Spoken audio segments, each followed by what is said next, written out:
Anime is plagued with self-referentiality, whether it's direct references to other series, or just a general self-awareness with regards to common tropes and conventions. There's no escaping metatextuality in anime.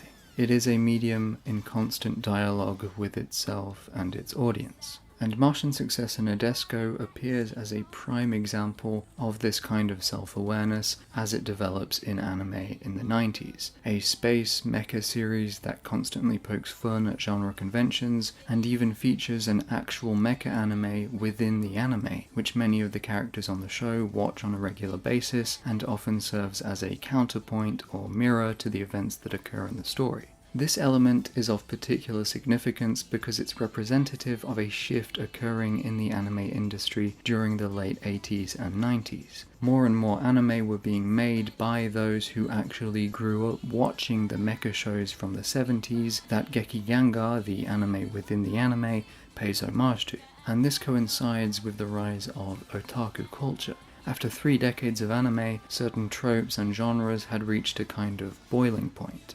Viewers were becoming intensely aware of the medium's conventions, and thus these conventions could no longer be taken entirely seriously by a large portion of the audience. This period would mark a distinct break with the past generations. From this point onward, maybe more than ever before, anime would be made by anime fans, Studio Gainax being perhaps the most obvious example of this. But with this fact came a heavy burden. Not one of carving out the techniques, conventions, and genres that would go on to shape a medium in its infancy, as was the case for the first generations, but rather a kind of anxiety of influence, as Harold Bloom would put it. And in its most explicit forms, this anxiety can go in 2 distinct directions. Either a self-aware and parodic production that avoids taking its genre trappings too seriously because of the ubiquitous nature of many of these archetypes, or a deconstructive narrative that seeks to illustrate this phenomenon of art reacting to and collapsing under the weight of its influences, like, for instance, Revolutionary Girl Utena, or, of course, Evangelion, but we'll get into that in a future video. Because I believe that Martian successor Nadesico in many ways synthesizes these 2 routes, producing a series that knows not to take itself too seriously, but at the same time never forgets the burden of this self-awareness, and is thus able to create a somewhat manic narrative that swings back and forth from hilarious parody to devastating deconstruction. And I would posit that it does so by exploring the fictions we take for granted, the fictions we the viewers expect from this kind of anime, and the fictions by which the characters within the anime live their lives. The central theme of the series being that the stories we tell ourselves are shaped by the stories we are told, and the question that arises from this is, what happens when those stories are confronted with reality? And we get our first answer to this question in episode 3. The ending of this episode marks an obvious turning point in the series, and is probably the most memorable and traumatic moment of the entire show for most viewers. After only a few episodes that serve to set up our main cast of characters, the reluctant hero Akito, the ditzy captain Eureka, Daigoji Guy, a hot-headed pilot and the biggest Gekiganga fan of them all, Guy is then unceremoniously murdered in the most anticlimactic manner imaginable, randomly shot by a prisoner escaping the ship.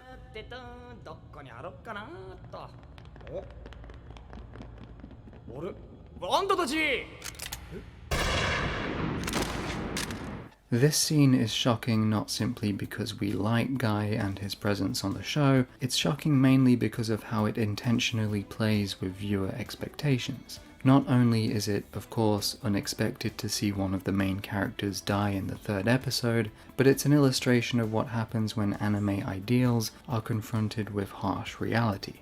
Guy is completely immersed in the anime protagonist persona. He carries around a Gekiganga figurine and even believed that Akito stole his moment by being the first to fight the enemy using one of the mechs, something he was extremely excited about. His entire worldview was shaped by the narratives of the anime he consumed, and he sought to align himself as best he could with those stories, those fictions.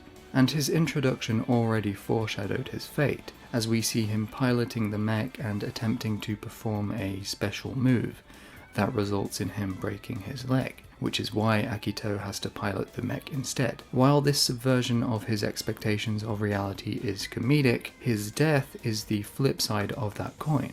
Guy longed for a heroic death in battle, and instead gets a meaningless, unremarkable demise. There's a fine line between parody and tragedy in this series.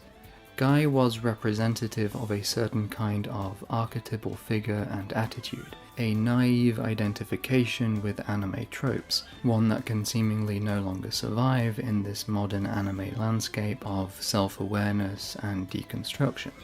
And this death comes full circle with the Admiral's suicide in episode 17. The character who killed Guy later takes up a position on the Nadesico and becomes one of the more unlikable characters on the show, for obvious reasons. But when Akito confronts him about Guy's death, he finds himself unable to reconcile his sense of justice and morality with his past actions, and in a sequence that finally endows the character with some genuine sympathy, he decides to run away from the harsh reality of his moral failings by escaping into the fantasy of anime, the very anime that the man he killed identified with.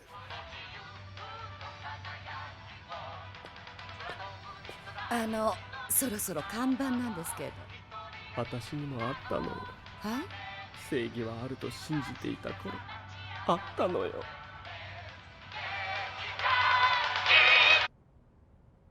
And so, while in episode 3 fantasy was undercut by reality, here 14 episodes later, reality turns once again to fantasy, as a coping mechanism of sorts. When you can no longer face the reality of your situation, you replace it with a fiction.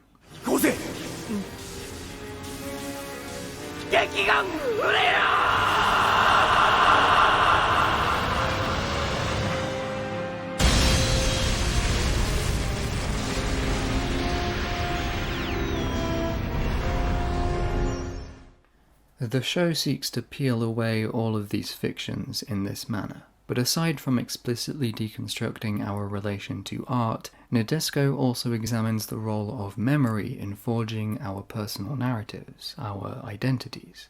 In fact, memory becomes one of the major themes of the later episodes. This is perhaps seen most explicitly in the character of Ruri. Ruri's entire childhood was artificial. She was artificially conceived by the king and queen of a nation called Peaceland, but she was lost after the lab she was conceived in was blown up and was then raised in a different lab as a kind of experiment, with her parental love and education delivered to her entirely via a screen.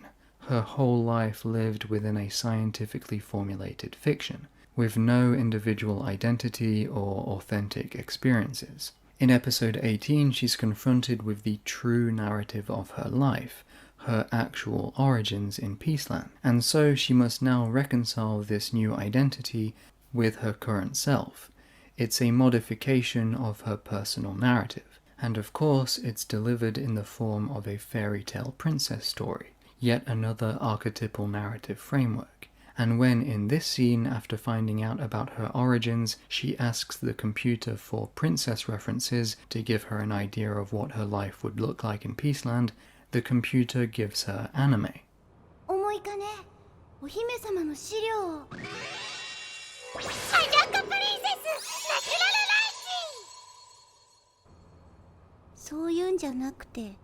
Its first thought is to reference fiction. Once again, it seems that fiction overtakes reality. There's no escaping these stories, no escaping this meta-referentiality. But the real dissatisfaction with metatextuality comes at the midpoint of the series, when the Jovian lizards, the enemies our characters have been fighting this whole time, are revealed to be humans. And not only that, they are humans who worship Geki Gangar and are themselves reminiscent of the characters from that anime. This is a beautiful kind of crossing of the wires, where fiction bleeds into reality, and thus that fiction, that fantasy, becomes an insufficient source of escapism.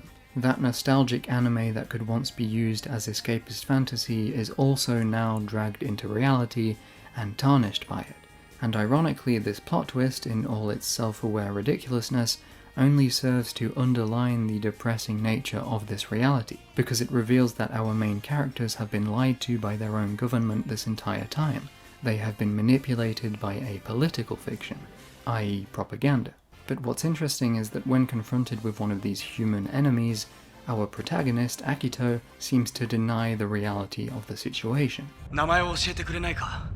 私は。名前知ってる相手と殺し合いしたくない。そうか。じゃあ。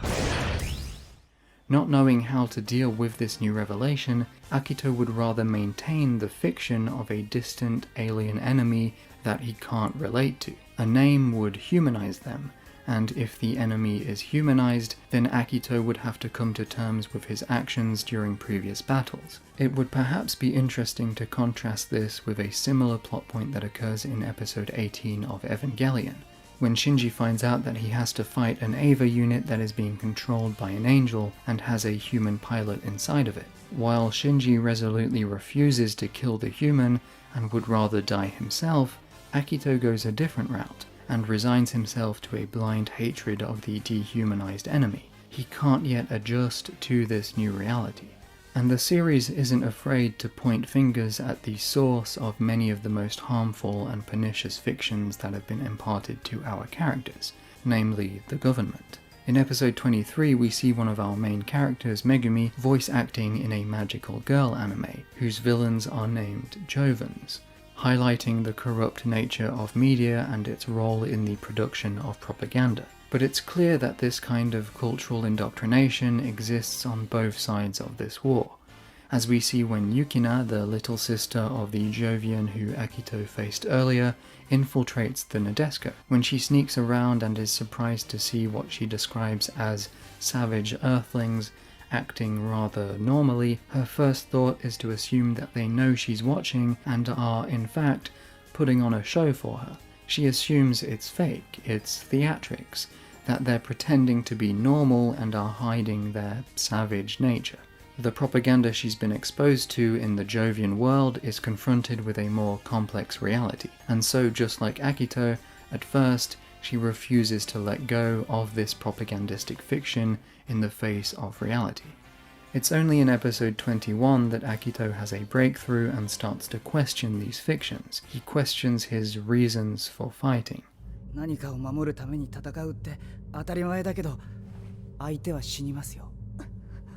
戦うのに理由がいる。それがヒーローなのかな。On a more meta level, the nebulous reason we're looking for here is perhaps one that would justify the production of anime, especially in a post-Evangelion world where we've all been told to go back to reality and turn our backs on escapist fiction, no matter how harsh reality may be. Why do we still make anime if it's lost in its own metatextual nihilism and always potentially subject to propagandistic functions? Are there still fictions worth believing in? Well, Nadesico proposes that perhaps there's something to be done with this newfound self-awareness. Maybe it can be used to fight those very evils it brings to light. This is how Nadesico attempts to overcome the curse of self-awareness in its last stretch of episodes. But it doesn't do so by denying the uplifting potential of art and returning to reality. In fact, the big turning point for the crew is when they all watch Gekigangar together for the first time and realize how beautiful it is, and find themselves inspired to use the values present in that show in order to broker peace with the Jovians. でも、劇ガンガーはこれで終わらないっす。俺、和平交渉、劇ガンガーの違う形だと思ってますから。その意見には僕も賛同する。平和を愛する心は一つだ。Here, reality and the moving power of fiction are synthesized in order to enact positive change on the world. This is the fiction our main characters settle on, the dynamic relationship between art and reality, fiction's capacity to reflexively enhance our best qualities. But, of course, the Jovians have a different interpretation of the themes of Gekigangar, and thus they too act accordingly. そうだ。君の言う通り、正義は一つだ。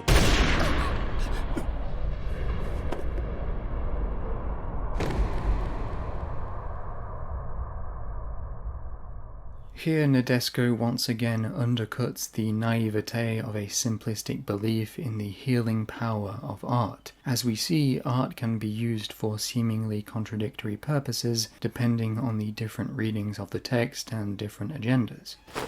どうして撃った！悪の帝国は正義によって滅ぼされる。それが劇ガンガーの結末でもある。悪の帝国は滅んで当然。それがあの作品に貫かれていたテーマだ。俺たちが悪の帝国だっていうのか。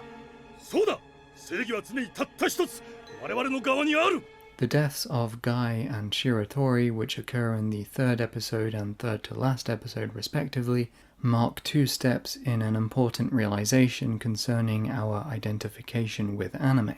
Guy's death represents a kind of loss of innocence, and while Shiratori's demise somewhat reiterates that point, it also has deeper implications, adding a political dimension. His death is instrumentalized as a kind of false flag operation that leads to the creation of a new narrative, a new national myth for the Jovians, in order to breathe new life into their hatred of the Earthlings.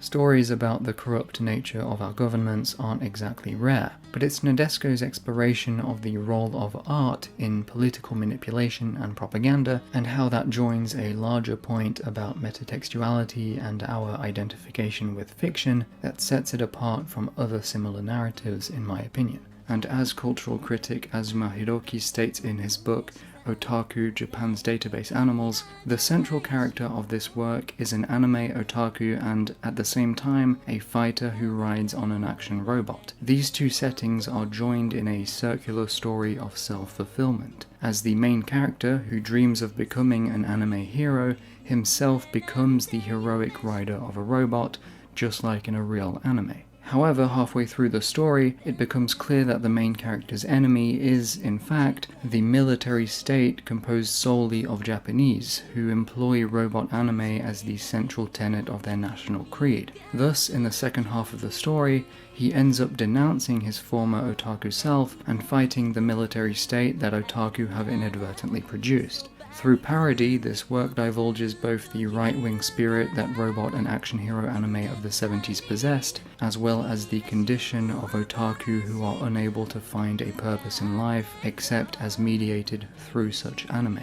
And so, what is Nadesico's final answer to this problem? Can the series reconcile fiction and reality, or will it simply resign itself to the cynical belief that no matter what, identification with art is never really the solution, as varied interpretations may emerge from this kind of textual worship, and in the end the text will only ever be used and manipulated in order to reinforce one's pre-existing beliefs? Can we ever truly escape the metatextual curse of this never-ending process of referencing old fictions and creating new ones? Well, I'll let you interpret the ending for yourselves. After all, I wouldn't want to twist its message for the sole benefit of this video's argument. You can create your own meaning this time.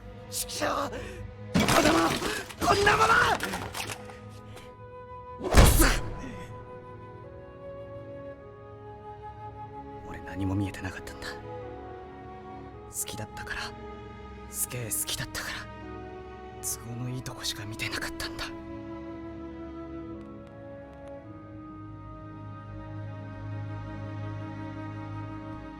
アキト